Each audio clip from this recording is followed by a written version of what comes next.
Guess what day it is? Guess what day it is? Huh? Anybody? Julie, hey, guess what day it is? Oh, come on, I know you can hear me. Mike. What day is it, Mike? Leslie, guess what today is? It's Hump Day.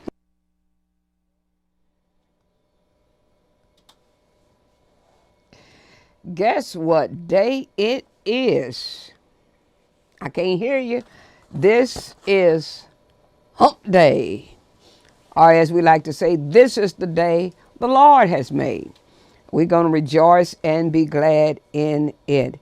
And it's certainly good to be here with you, my sisters and brothers in Christ.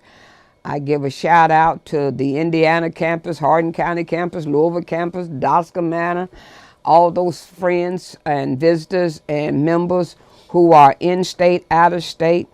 Welcome, and we're so pleased to have you. Now, and let me say before we get into our lesson, because I just heard a news report before I came in that there was 1 million new COVID-19 cases last week. Please, my sisters and brothers, stay safe. Let's take this thing serious. Serious, because it is serious. I have a cousin who is in intensive care fighting for her life for COVID-19 and pneumonia. So wear your mask. Yeah, I got mine here somewhere. Wear your mask. Do social distancing. Be in contact with one another, but take this thing serious. Because I like to see you next week and the week after and the week after and the week after. Okay? All right. So please do that. If not for yourself, do it for me. Do it for your friends. Do it for your loved ones. Do it for your family. All right. Now, we today are going to start a new series. We completed Jesus and the Disinherited. But now we are going to do a series that is going to take us up to Christmas. And the series is called, that's it, called C-A-L-L-E-D. And the first thing that we are going to look at is we are called to believe. Called to believe.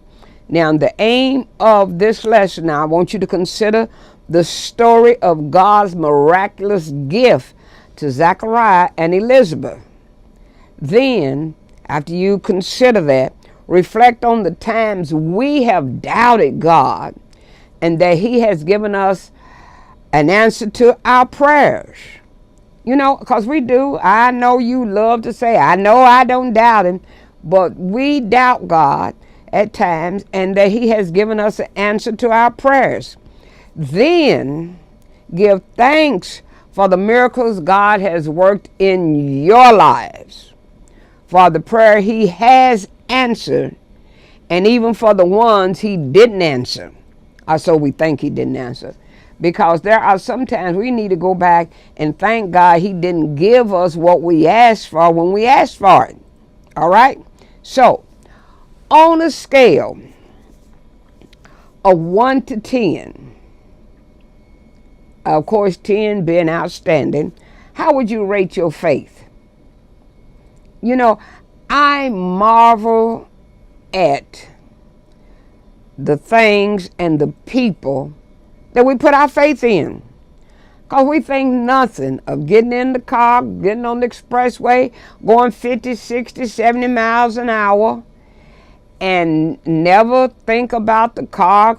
The tire could blow out, the car could have a problem, or that somebody in the next car may be mad at the world and not paying attention, or they driving distracted, they texting. We have that faith. Oh, what about we go to the doctor, he gives us a prescription that we can't read, take it to the pharmacist that we don't know, ask for medicine that we can't pronounce, and then we take it and we expect it to help us. But we don't put that type of faith in God. So the first calling that we as Christians have is to believe believe. Now remember this. Without faith, it is impossible to please God. Now, I didn't say it was hard to please him. I said it's impossible to please God. So our lesson today, we're going to look at Zechariah and Elizabeth, the parents of John the Baptist. And these parents, Zechariah and Elizabeth, they form a link between the Old Testament and the New Testament. Remember when the Old Testament closed out, it said, in the day of the Lord comes, but before it comes, there will be one like Elijah that will prepare the hearts and the people for the coming of the Messiah. Then God, did not talk anymore, did not send another prophet, and it has been 400 years. And now the people have been asking, how long? Where is he who God has promised us? Well, and also we have Zechariah and Elizabeth who had been praying for a son. Now, after 400 years, God is about to visit Israel, and he is going to raise up a prophet who is going to prepare the people for the coming of the Messiah. And that prophet will be the son of Zechariah and Elizabeth. Now, Zechariah and Elizabeth both are descendants of Aaron, the priestly family. So, Zechariah is a priest, but also Elizabeth is a descendant of the Aaron family. Now, just as it was an honor for Mary to be selected to be the mother of Jesus, so it is an honor for Zechariah and Elizabeth to be the parents of the forerunner. Now, understand, the thing is, Zechariah, John the Baptist, will be born of Zechariah and Elizabeth. Jesus is the son of Mary. All right? And you will notice, as we will see in some lessons to come, that in the genealogy, it will say Jesus born of Mary, who is the wife of Joseph. So that we can see the conception of Jesus is what was different. The birth was not. But John the Baptist, he will have two earthly parents. Now, the name Zechariah means remembered of Jehovah. And this is, I'm giving you this background because when we get into it, it just makes you wonder how in the world that Zechariah could not believe. Now, remembered of Jehovah, that's his name. And the pastor did off Sunday when he preached, talked about God's name and how we just, names meant something in biblical times. Biblical times, you just didn't hang baby on your children. Oh, that's baby's children. They didn't do that. The names, and they named them in hopes that they would live up to it. And a lot of times they live down to it as well. So, but remembered of Jehovah, and Elizabeth, her name meant oath of God. So now God is about to remember his covenant. Not that he forgot. It means God's remembrance of his covenant and his faithfulness to his people are about to be displayed. And we got to understand that because God has not forgotten Israel. And I don't know about you all, but I think that is good news right there, that God does not forget. Now, today's lesson is going to show how his birth was John the Baptist I'm talking about. How his birth was a miraculous answer or a miraculous gift to an answered prayer. Zechariah and Elizabeth have been praying for a child. And now God is about to move. Israel has been longing and looking for the Messiah because they are under the heavy hand of Rome. And so they are wondering, how long, O Lord, how long before you answer our cry? Now God is getting ready to move. So in Luke 1, we see Zechariah, who is a priest, and his number comes up. The lots have been drawn, and Zechariah is a priest, and the lot has fallen on him to tend to the altar of incense. Now, the altar of incense is in the temple, and his job is to, because the altar of incense is also symbolic of prayer. And so that altar was always tended, and the smoke was going up, symbolic of the prayers of God's people going up to him. And it was Zechariah's time to go in, because the priest only went in when the lot fell on him. And Zechariah, the lot fell to him to do it. And so he was, notice, he had been praying. He was at the altar of prayer, and the smoke was going up for God to hear his people's cry. And as Zechariah is tending to his priestly duties at this altar, the angel Gabriel shows up and appears on the right side of the altar, and he's there. Gabriel was a messenger. Michael is the fighting angel. Gabriel is a messenger, and he's there to deliver Zechariah a message. And this message was both for Zechariah and Israel. And Israel. Because for Zechariah, it's going to be, you're going to have a son. But for Israel, it will be the forerunner is coming. Now, but this, I'm trying to give you all of this so that you understand. Zechariah and Elizabeth were up in age, and they were childless. Israel was living in a dark time and was praying for the coming of Christ. And Christ is, of course, and Messiah are one and the same. So Gabriel comes to Zechariah to let him know John the Baptist's birth will answer both Israel's prayer and Zechariah and Elizabeth's prayer.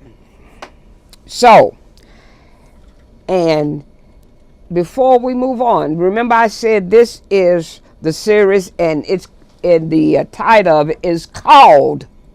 So, let's look at a couple of definitions before we move on. Call means to summons. Summons.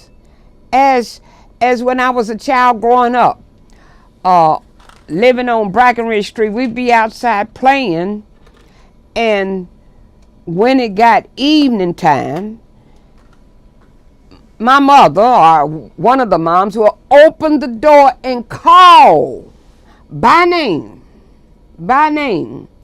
time to come in. So it's a summons.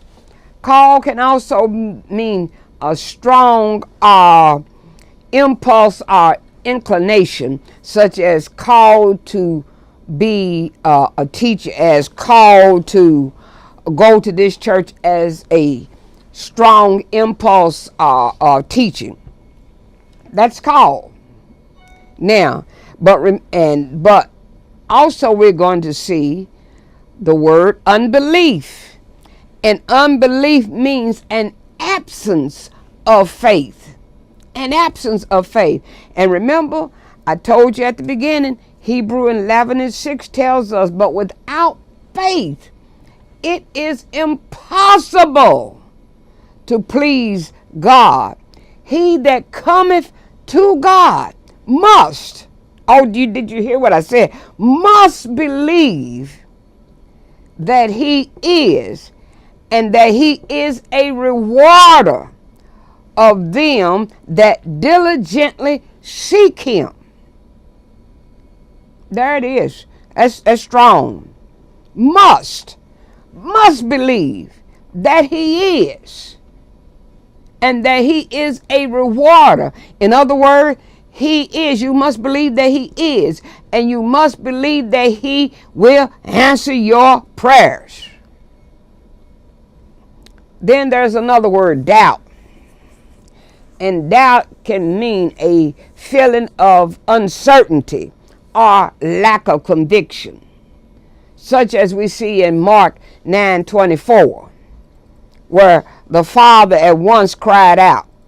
Let me set this for you. See, Jesus with Peter, James, and John had been up on the Mount of Transfiguration. When they came back down, there the disciples, because you know we can't stay on the mountain, the disciples in the valley, and the man had brought his son to the disciples, and they couldn't do anything for him.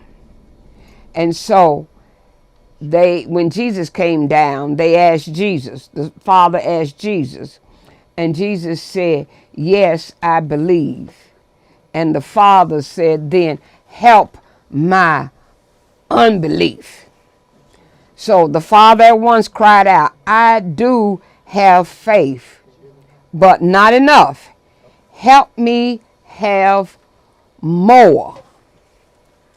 So, also doubt means to stand in two ways, implying uncertainty of which way to take. And then doubt means, it's said of a believer whose faith is small. Faith is small. You see that in Matthew 14:31, when it said, immediately Jesus reached out his hand and caught him. This is Peter. He was walking on water, and he started to sink. And Jesus said, you of little faith, why did you doubt? So now, let's look at this lesson. Luke chapter 1, starting at verse 8 through 13. And we're going to look at the King James Version. And it's shouting territory with the first 5 words in this, verse 8. And it came to pass. We talked about COVID-19 at the top of the hour when I told you that to stay safe, and there was 1 million new cases last week.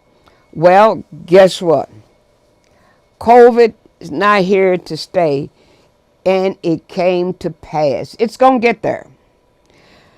That while he executed the priest's office before God in the order of his course, according to the custom of the priest's office, his lot was to burn incense when he went into the temple of the Lord. And the whole multitude of the people were praying without at the time of incense. It's prayer time. All right? And there appeared unto him an angel of the Lord standing on the right side of the altar of incense. And when Zechariah saw him, he was troubled, and fear fell upon him. But the angel said to him, fear not, Zechariah, for thy prayer is heard.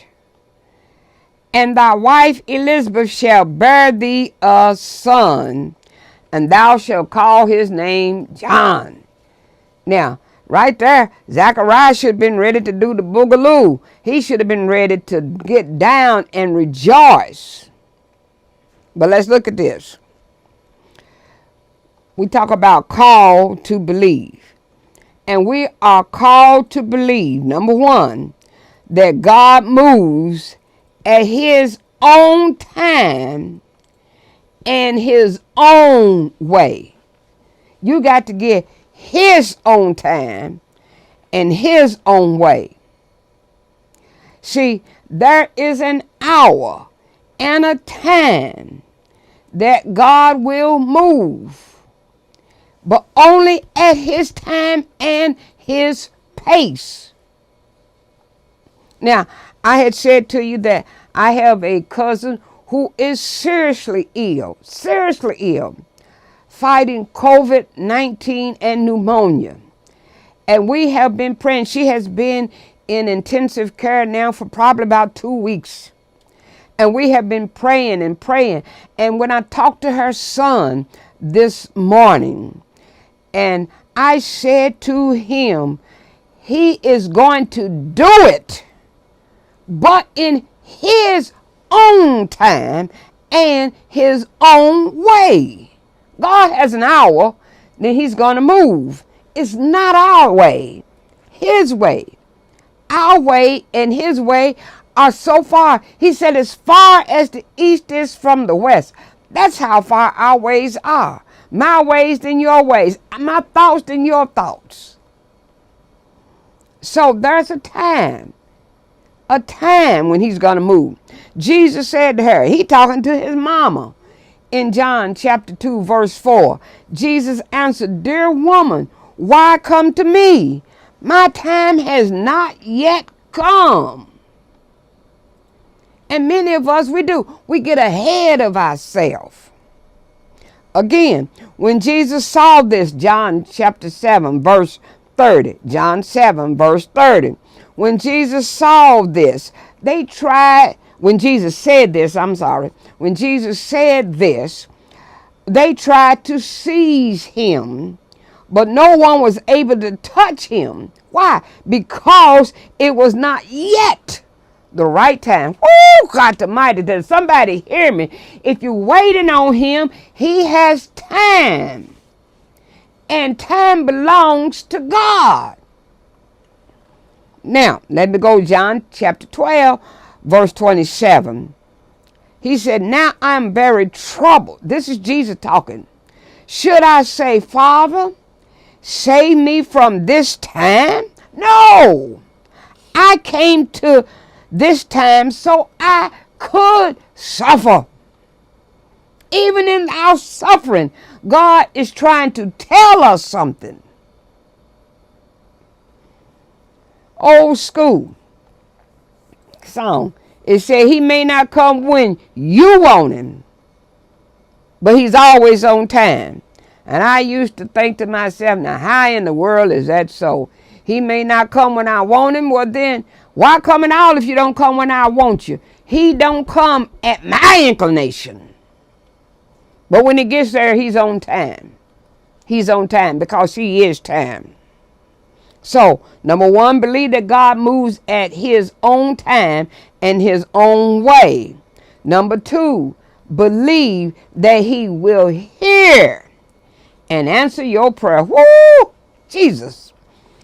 Believe that he will hear and answer your prayer. In fact, this is what I even said to my cousin's son this morning, who is my godchild as well. I told him, I said, Marlon, not only am I waiting on God, I'm waiting in God, I'm waiting for God. Wait on God and wait in God. Now you probably say, what's the difference? Well, I'm glad you asked.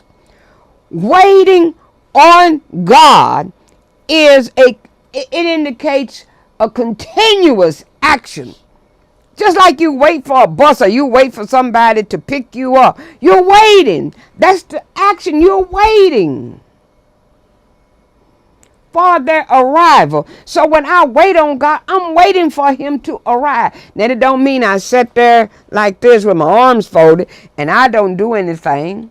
I keep fasting, praying, working, doing, but I'm still waiting. Then wait in God. What does that mean? Have confidence in him. Rest in him. That's what you do. It's kind of like, I have asked him. I'm waiting on him. I'm waiting in him. I have confidence. I have assurance that he is going to come. So just like I came in and sat down in this chair, I'm resting. In the chair, I'm resting, waiting on God. And let me tell you, I don't mind waiting on him because I know he's coming. I don't know when. I don't know the time. I just know that he will come and he will be on time when he gets here. And wait. My sisters and brothers, you wait on God no matter how long it takes. Look at Psalms 25:5. Lead me in your truth and teach me. Teach me.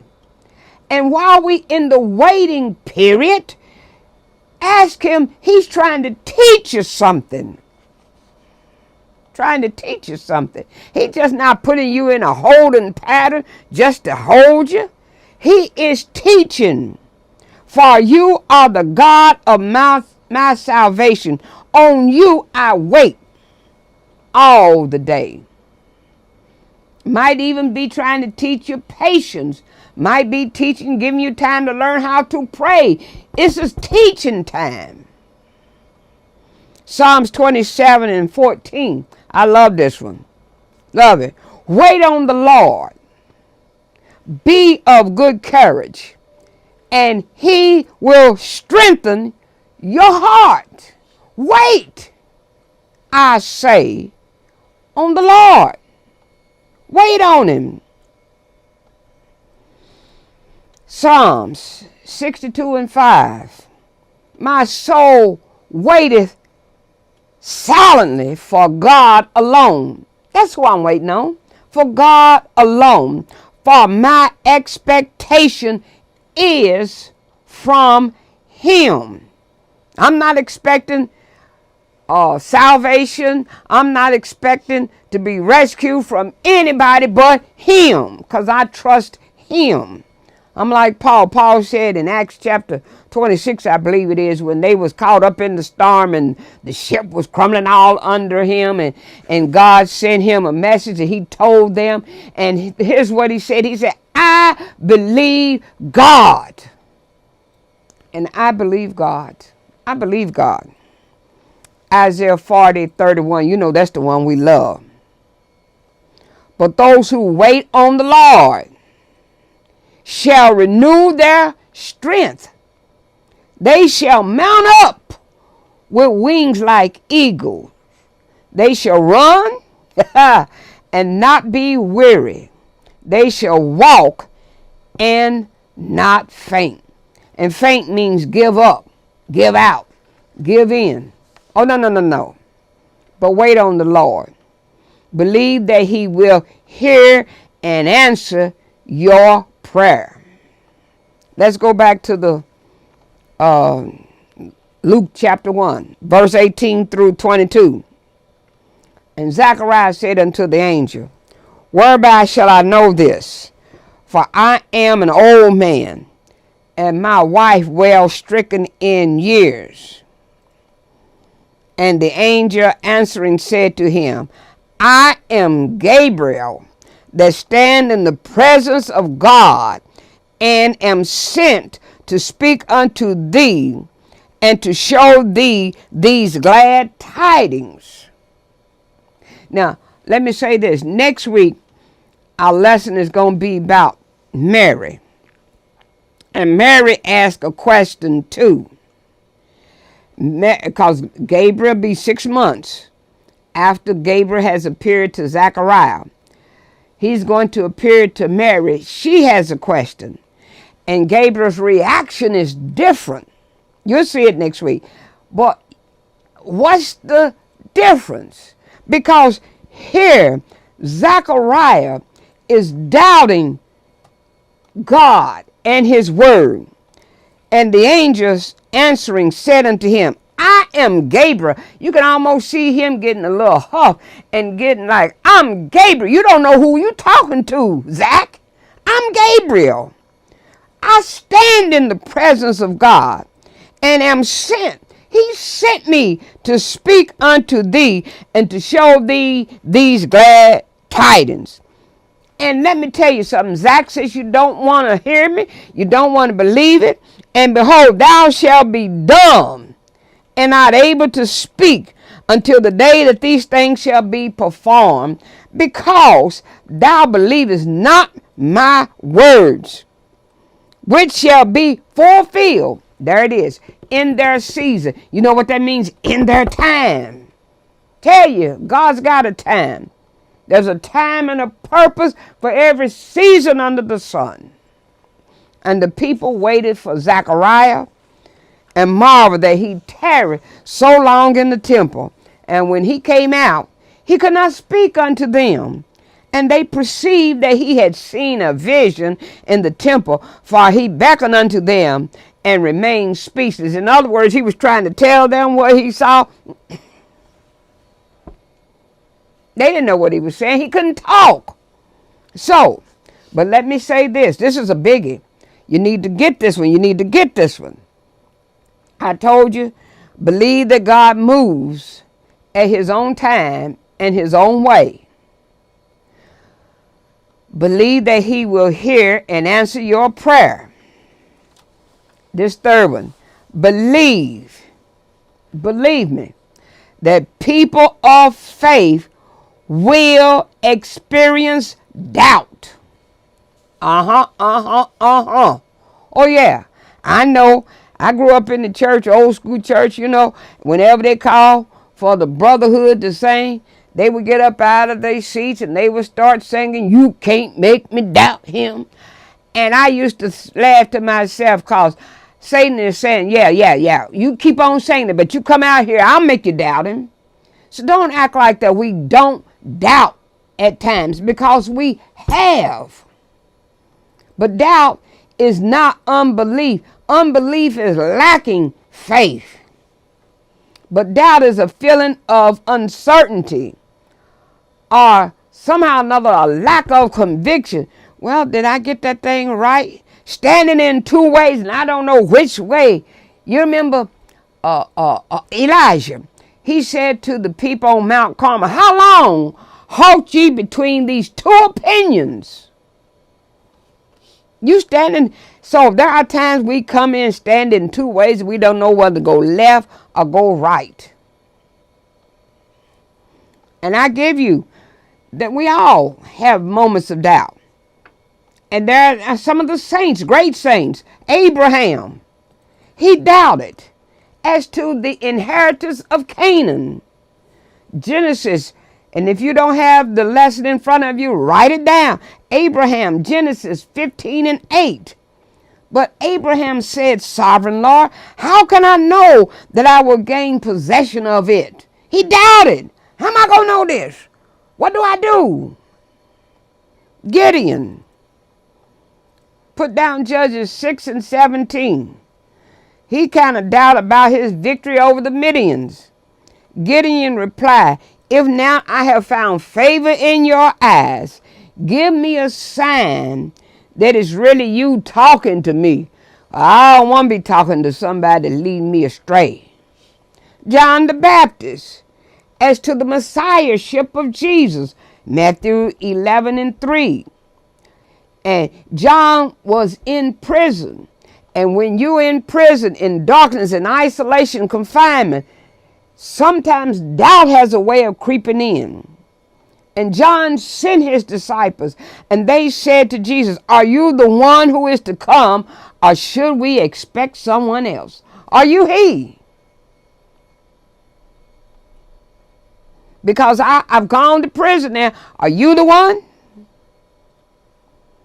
What about Martha? You remember that they sent for Jesus? Sent for Jesus. Here he comes. He late. Okay, yeah.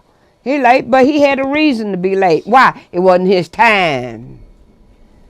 It wasn't his time. Because they want him to come and heal a sick man. Jesus' time says, I'm going to raise a dead man. And guess what brings him more glory? Raising the dead man. So you look at John chapter 11, verse 39. But Lord, said Martha, and she loved her some Jesus because he could go to her house and lay his head down and get fed and go to sleep, whatever. But Lord, said Martha, the sister of the dead man, by this time there is a bad order, for he has been there 4 days. In other words, don't tell us to move the stone. This dude been dead 4 days. He stink. Then Thomas. You remember Thomas was a disciple. And when Jesus appeared, Thomas wasn't there. So in John chapter 20, verse 25, here's what, so Thomas said, so the other disciples told him, Thomas, we have seen the Lord. But he said to them, unless I see the nail marks in his hand and put my finger where the nails were and put my hand in his side, I will not believe. Because he doubted. The only reason that they accept is because he had now appeared to them. Because when Mary Magdalene brought them the news that he was risen, they said that's old wives' tale. They didn't believe. And the early Christians, they were praying, because Peter was in jail, and they were praying for deliverance. And while they were praying, old James Cleveland song, I think it is, it said, they put an angel on the run, and while you are still praying, the work is already done. So while they were praying, God sent an angel to set Peter free. And Peter's knocking on the front door, and they still praying. And so when the servant recognized Peter's voice, she was happy. She was so happy, she forgot to open the door. Instead, she ran inside and told the people, Peter is at the door. They praying. You know what they say to her? You are crazy. You're crazy. Peter in jail. Why you think we having this prayer meeting? Because he in jail. What you talking about? He's at the front door. You crazy. But she kept on saying it was true. So they said, oh, it must be Peter's angel. They done already killed the boy. That must be his angel. So why pray? If you don't believe that God will hear and answer your prayer. If you don't get anything else, get this. Answer delay is not answer denied. Let me say that again. Answer delay is not answer denied. We don't know how many times Zechariah and Elizabeth had questioned whether God had ever heard their prayer. We don't know how long they had been praying. But you see, John's life had a purpose. And the purpose had to be served at a specific time. He was going to be the forerunner for the Christ. Then he had to wait until it's time for Christ to be born. His preaching was going to set the stage for Jesus. And then let me tell you another thing. The first 5 words, I've already called your attention to it. In verse 8, ought to make you shout. And it came to pass. And that should encourage our heart. You see, here's what happened. Doubt focuses on what we can't do. Woo! That's what doubt focuses on what we can't do rather than what God can do. Doubt hinders the mission. Faith moves the mountain. I wish somebody could hear me out there. Matthew 17:20 said, so Jesus said to them, because of your unbelief, for surely I say to you, if you have faith as a mustard seed, you will say to this mountain, move from here to there, and it will move. I believe in. And nothing will be impossible for you. Next week's lesson, we will read when we're talking about Mary, and the word says, Luke chapter 1, verse 37, for with God, nothing is impossible. So doubt stalls our mission. Prayer is the fuel to the mission.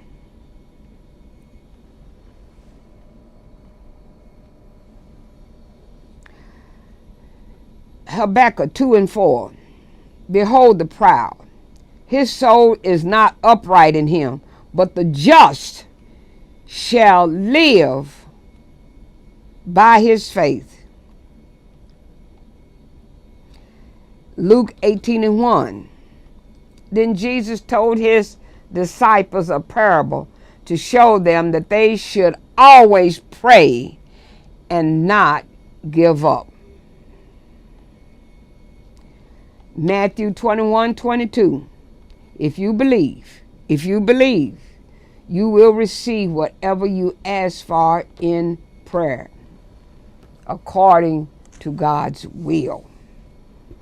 Because see, somebody go start praying, Lord, let me have $1 million. And that may not be in God's will for you to have $1 million. Doubt robs us of blessings. See, Gabriel represented God, and God has a plan. Gabriel wasn't there on his own authority. He was there as an ambassador for God's authority. And when we receive that word, see, we are ambassadors. And when we receive that word and authority, we move our lives under the blessings of God. See, Zechariah was supposed to emerge from the holy place and proclaim God's blessing over Israel. That's what he's supposed to do. But he was now mute because of his doubt. See, Gabriel was to share the good news with Zechariah. Zechariah was to tell the good news to Israel. And the good news was the forerunner was about to be born, which means the Messiah would be coming. But Zechariah was unable to tell Israel the good news. He was unable to tell them about his son was to be born to prepare the way for the Christ. And let me say, a church without faith is doomed to the same condition. Doubt keeps us from sharing God's best with others. Doubt keeps us from living fully in the blessings that God has for us. Now, my question to you is, what blessings is doubt causing you to forfeit? Now, let me finish up because my time is up. And it came to pass that as soon as there it is again, and it came to pass, I tell you, it came to pass, that as soon as the days of his ministration were accomplished, he departed to his own house. And after those days, his wife Elizabeth conceived, as God said, and hid herself 5 months, saying, thus hath the Lord dealt with me in the days wherein he looked on me, to take away my reproach among men. And my final thing that I want to stress to you, believe that God's promises are God's promises. What do I mean? It happened just like Gabriel told Zechariah it would. There was good news for Zechariah and Elizabeth. There was good news for Israel. There was good news for the world. But Zechariah was speechless and powerless, unable to explain the joy that he felt because he was going to have a son, unable to bring hope in the dark days of Herod and the apostasy of Israel. And we are living in dark days, my sisters and brothers. Now, is God's church going to be mute? Have we been put on mute because we don't want to speak? When God speaks, it is our responsibility to believe his word. In the point to ponder, and I'm through, in these last trying days, will you be a Gabriel representing God in this world? Or will you be a Zechariah and say, how can this be? And show doubt as to what God is doing, has done, and will be doing. You have been called to believe. I'll see you next week.